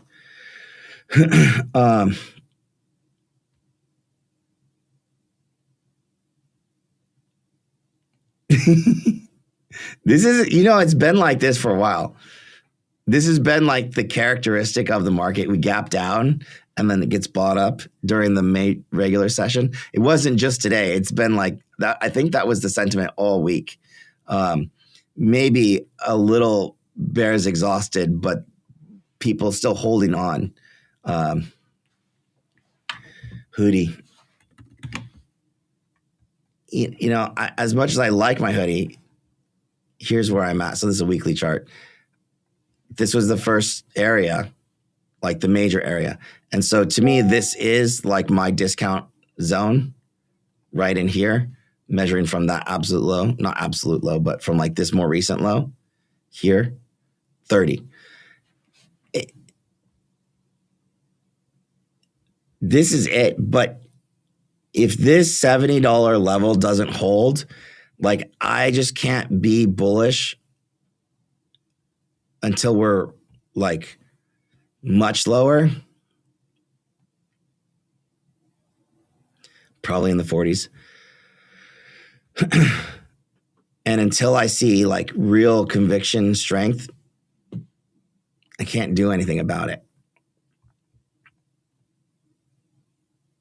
And I'm just not seeing a lot of convictions. It's high beta. This is your next level of support. So if it takes a free fall, I just like short it, hedge it, whatever, while I'm owning equity and cover down here. But that's where it is. It is what it is. Absolutely hate it. Absolutely hate it. I mean, I just don't know. Semis are different than energy. I don't think that anybody wants to go out and pick like this is the one semiconductor that's going to win. Energy's catch-all. It does everything, right? And like, what is the requirement for the semis to win? I mean, energy. So why would I take that extra risk?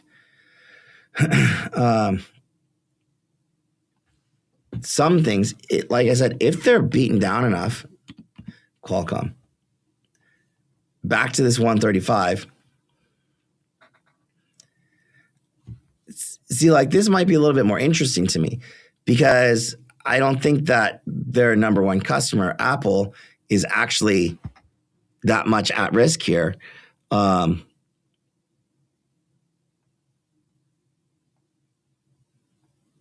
We should probably look at Apple, but chart's not saying to do anything here except wait. I have earnings coming in May. So maybe you get a little bounce. There might be one or two semis out there, but the broad index, it's too rough. Yeah, I think I answered this question like 100 times in here, but I absolutely think so.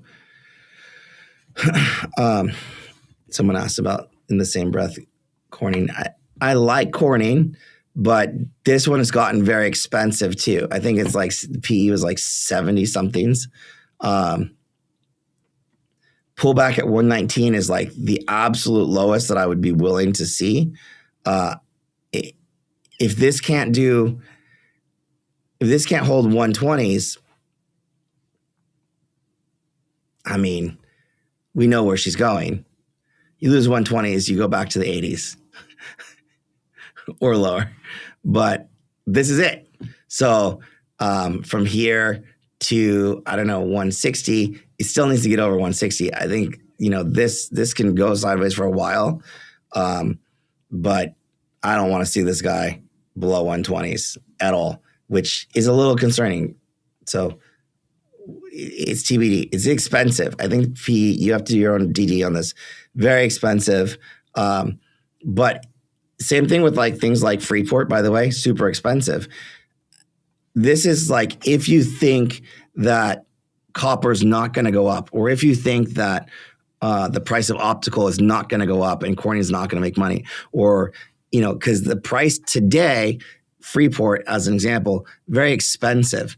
But if copper goes up and their other inputs don't stay elevated, i.e. gas, things like that for the miners, it's going to be perfectly fine. The ones that might be oddly a bigger short right now are the gold miners because first of all, as opposed to gold itself, and I haven't said this out loud until just now, it kind of just came to me. And as opposed to gold itself, a gold miner needs to have the market do well also for the stock to do well.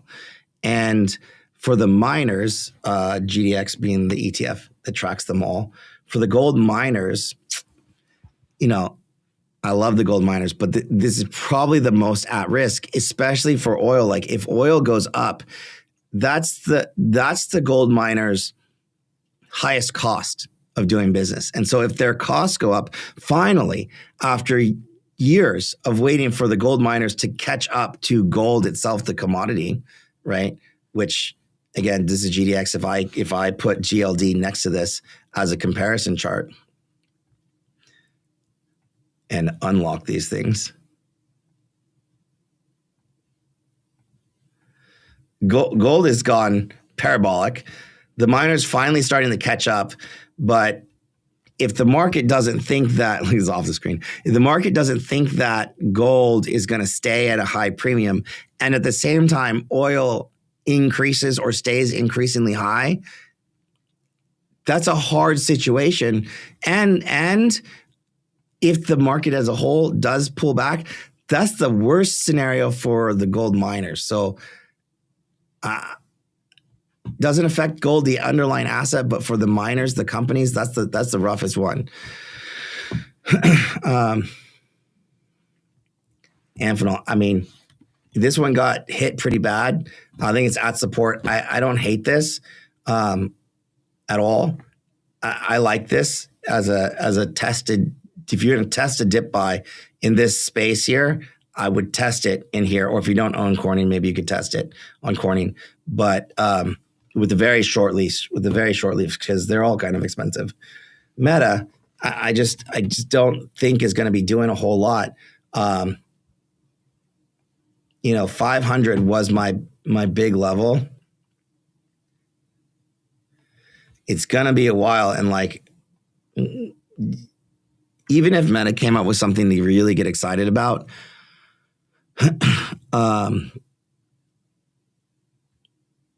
if there's other stuff going on, it's just the wrong place. Look at the Qs. It just really ugly. So this in turn looks risky. If it's below 590, it's gonna get uglier. I think that the dip buy was already happened, and so did the sell. So the dip buy sub 600 and the sell 750, 740 already happened. So if you are still holding on, you have to be very long term. You got to go back to that thing I was talking about earlier, 30%. If you buy, you can buy here now. That's fine, but only if you have over a 3-year time horizon. Because anything else, then if you're thinking it's going to go up in 6 to 9 months, I just don't think you're going to be right.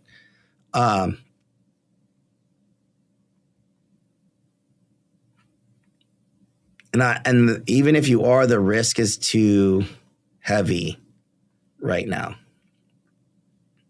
But, if you're DCAing long-term equity, not options, and you do a little bit now and you do a little bit later and then a little bit later after that, dude, and you have no intention of selling, that's how you do it. That's how you should do it. But that's it. Carvana. I have not...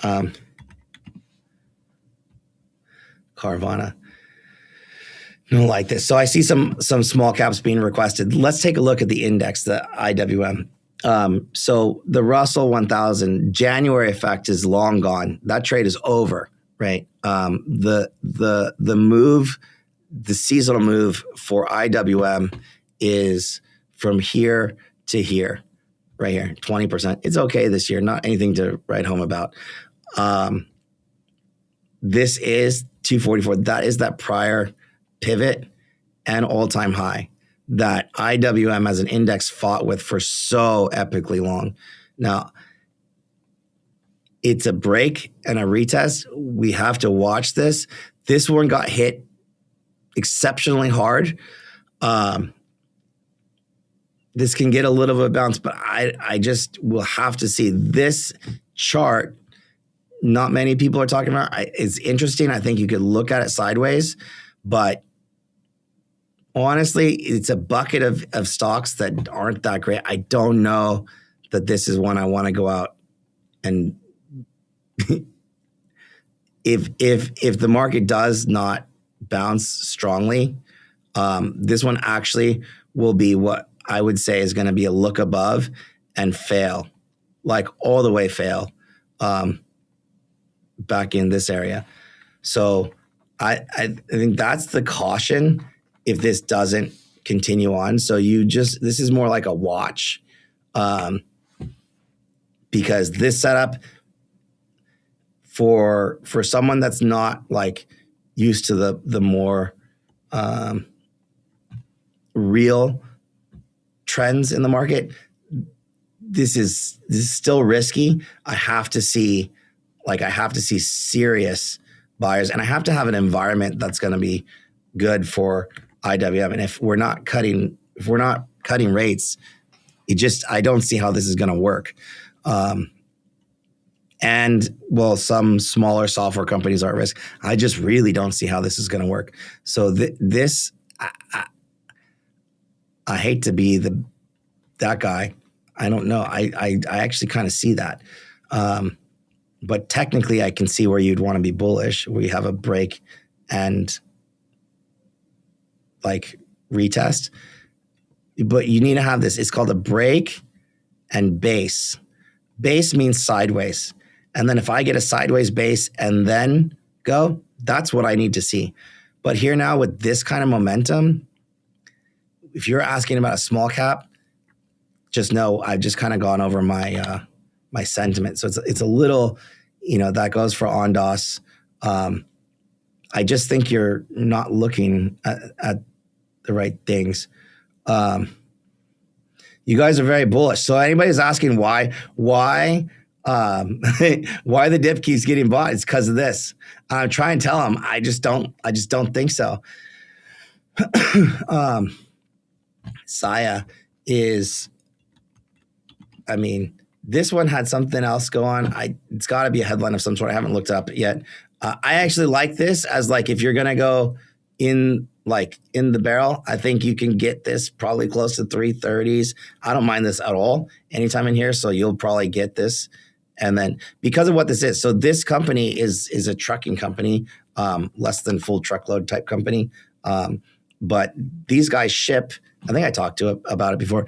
These guys ship everything that the data center people are buying, like all of it. There's got to be some headline that I'm missing here.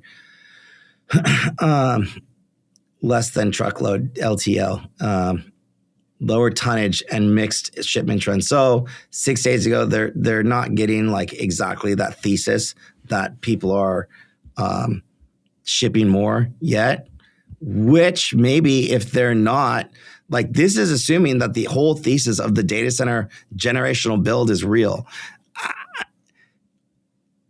If it's not, I guess, I could safely say that if it's not real, this one's going to get hit. And if they're kind of warning that it's not,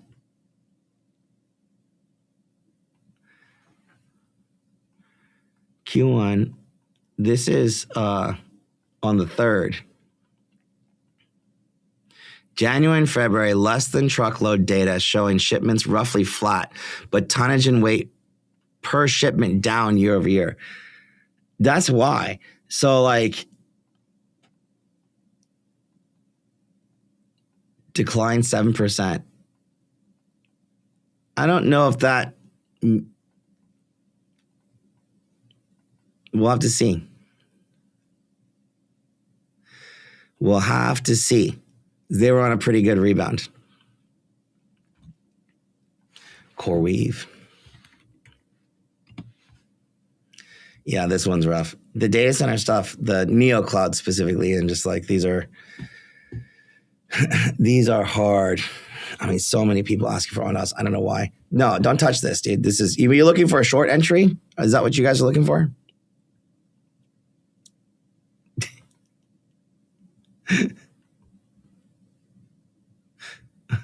It's not a bull market. It's not a bull market.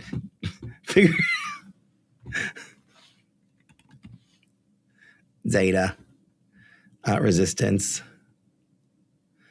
Coke. That's interesting. But Coke will have some pretty weird. Even these guys are getting pulled back. It's a little rough.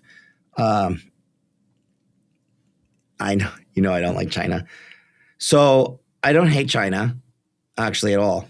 I had no idea JD was up this much. I haven't liked China for a long time. And then I I took some trades on China. We were going through in our group coaching, one of the newer people was asking for this chart, BABA. And my first sentiment, the first thing that came out of my mouth was that CNY, Chinese New Year, was happening. And usually, if you didn't know, Chinese New Year is actually like a sell the news event. It's a rally into, but typically a sell the news event like during and after. It doesn't really hold. So when I look at something like this, BABA had, and we'll look at JD in a second, big old base and rally back up to this, by the way, is a bearish retracement. So I'm always trying to be a good bull. And so I need to know where the bears are sitting. 190, I had 190 up to 219. We were in this trade. I was in this trade. Here we are pulling back. The pullback of this, by the way, is just this more recent dip. I need to see this over 133 from a technical perspective. And if it doesn't, then I think a dip in this area, by the way, you have earnings here in a little bit. This is a better, from a long-term perspective, base, break, and then if we get a base and then another break, that's how we get there. This is a weekly chart. Chinese equities do not trade off of PE or Western metrics. It's just not how they work. So if you're thinking about it like, oh, it's cheap, I think you're probably doing it wrong because it was cheap for a very long time. What they do trade off of or move off of is like the policy. And so like if the CCP is like very like pro like private companies, we want these companies to do well, and the policy supports that, that's what's going to matter. And that's that shift in policy here is when we got this. So wartime, I don't know. Nobody's been disappeared for a long time. I think it's probably better. And if there is a war, I would actually say it's probably better. JD specifically, though, that's Chinese like retail. It is in the dip, but it's been in the dip for a minute. This is a hard low. This was just so ugly, ugly chart. There was always a thought to JD that, hey, look, I think Singles Day was actually a lot better than it could have been. This is probably just maybe not supposed to be up there. And so here we are back in this low. I don't mind this actually at all. I don't mind this. You're probably coming up to the 20. If you have a stop around that 24, which is how we would do this, if this was the actual low, then I'm going to look for the low before that low. I'll just say right here, this is what I would call like something called a price of interest. So $24 is great. The thing about this one is that what is the upside? I'm not really sure. Like I can't, it's not going to 60. Where is the sentiment behind this? I don't know. Could it go to 36? Yeah, I actually think this could go to 36. So, 20% from here is probably potential. But you'd have to risk down to 23 at the same time. So it's a 1-to-1 risk to reward. I would love to see it. This death cross thing is just so hilarious. Like Palantir. Do you guys notice this? My hoodie, Palantir, probably SoFi. Nobody asked for SoFi today. Palantir death cross. There she is, 136. Now you come up and you bounce the death cross. It's like a heads up. We don't know that we're gonna continue upside. That's sentiment, right? Market sentiment. A lot of market sentiment doing. SoFi, I believe, got the death cross the other day. Look at it. So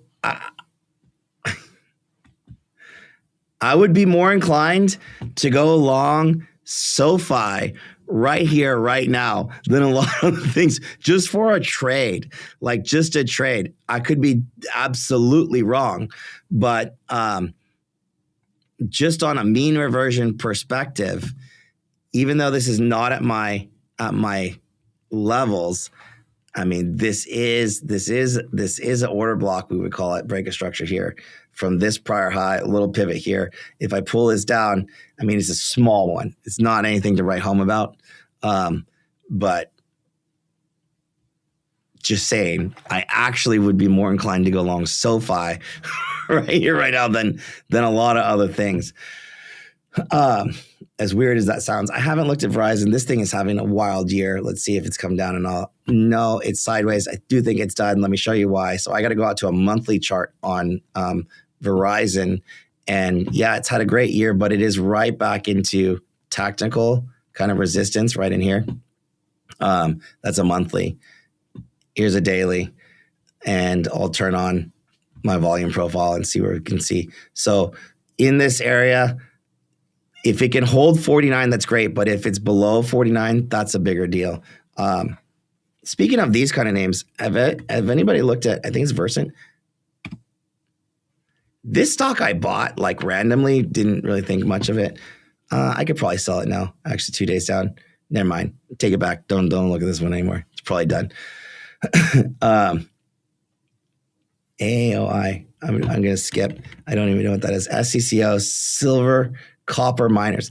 I think that the copper miners have been beat up the most, but it's so tough. I feel like energy is the easiest one. It's not an easy trading environment. I'd rather a copper miner over a gold miner right now. I'd rather a silver miner over a gold miner right now, truth be told.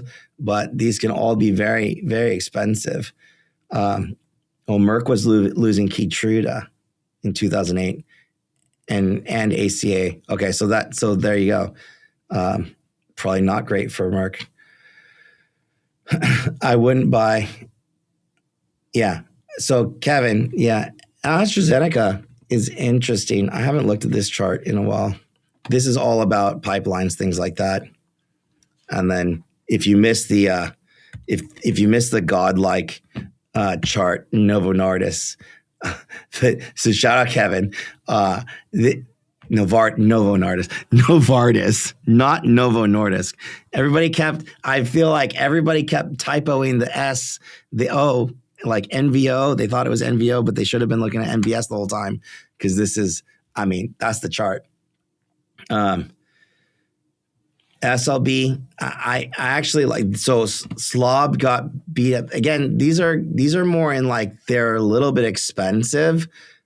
These are expensive right now. So it's come up a lot from the lows. Did this do a split or something? I don't remember this ever being, that's 2020. I don't remember being 12. $30 to near 60 off the lows. So expect a little bit of a pullback. These are the kind of things that like, this is energy services. Servicing the energy sector, not energy themselves. They don't produce oil or anything like that. So like on pullbacks, I will like these a lot more. So like I think that this is one I'm happy here. I own this stock. I'll buy it again if I see it at like sub 40s. But I have to acknowledge, hey, look, it's a little hot. It's coming into pretty heavy resistance, technically speaking, and some of the markets like, look, it's not going to, last. I don't know that it's not going to last, but pullbacks here on something like this, or even my Oxy would be probably, there's no pullback on Oxy. Where's my Oxy pullback? Come on, guys. I'm probably going to get an Oxy pullback. This is right into resistance. So like, I think even nat gas. So we talk VG. In the U.S., natural gas is not that expensive and has not gone up that much. Look, VG back to the highs. Globally, it is way high. But Oxy and VG both are at my upside targets for now. So I have to expect sideways price action to maybe some choppiness. And if I get a dip that's more in line of like what you're seeing at maybe SLB, maybe something to 50s, I like adding down there. And if this does, from a higher time frame perspective, if this does start to like fix itself from a chart perspective, guys, this is not looking bad at all. So when it comes to energy and things like this, I do like these areas. I know it's not what you're used to, but for the next 3 to 5 years, I would challenge the thought that they won't challenge the returns of some of these software names. SanDisk. What's happened to Rivian? My Rivi was up today. Look at this. Rivian to the moon.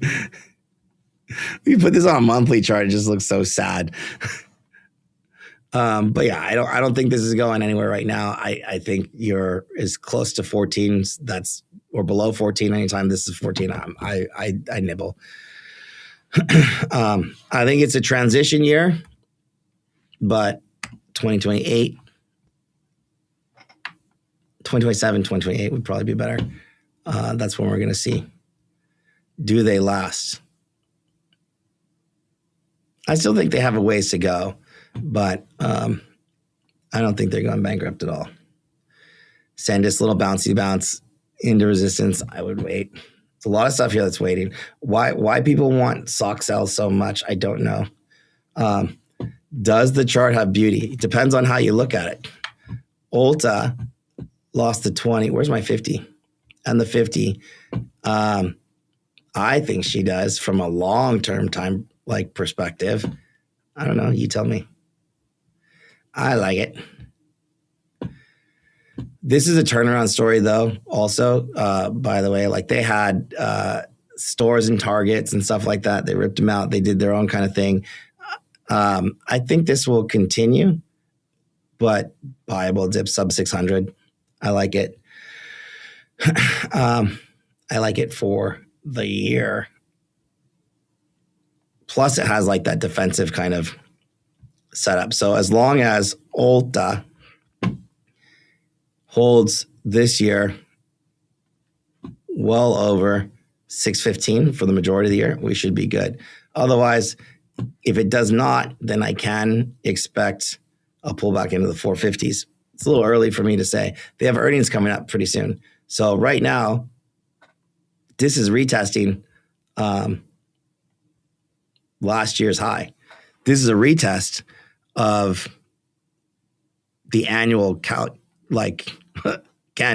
break retest. I'm not moving. I'm not going anywhere. Here are the risks. I'm not touching this thing. I love it. ASML. Yeah, I mean, these look good, but like they haven't had a whole lot of pullbacks.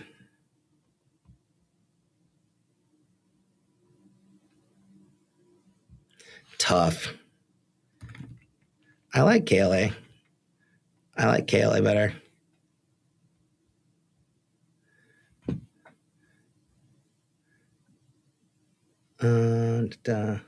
Oracle. You guys, Oracle be rough. Boeing, and I'm going to cut this in. I'm trying to get through a bunch here. Boeing, I think, is a turnaround play. It's not so much like, yeah, massive potential China orders. That's been coming for a long time. I just don't think that was going to really make the stock move. But in this general area, if you like Boeing as a longer term turnaround trade or positioning, I like it. It's not short term, though.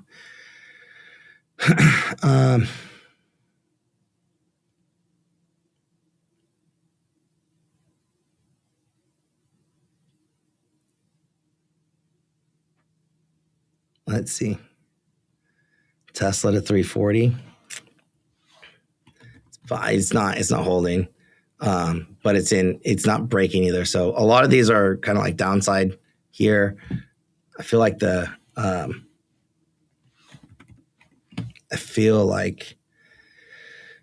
it's more of like a wait and see.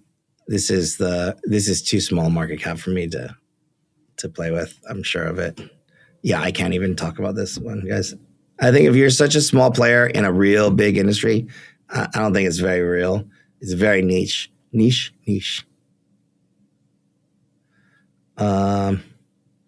CLS. And we'll end on NVIDIA. Celestica. I mean, that's a retest of support. Let's see how well it holds. I like this area, but high beta, if you like it, you like it. That's a break retest. I think you're most of your downside's done, but you don't want to see this any lower. This is like my GLW right here. No, so NVIDIA, I feel like was at the lower end of the support box right here, near term lower end. So this one has, as opposed to the rest, they have GTC coming up next week.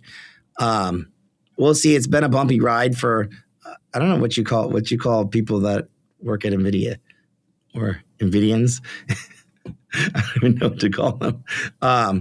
This is support. You'd like to see this. So 193 is resistance in that 190 area.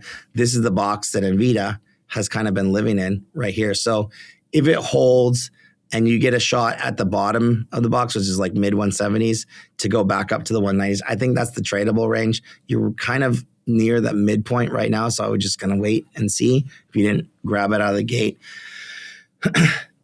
I don't know that this is going to break down with their event so close, like so much around the corner. Again, 290s on Legoogs.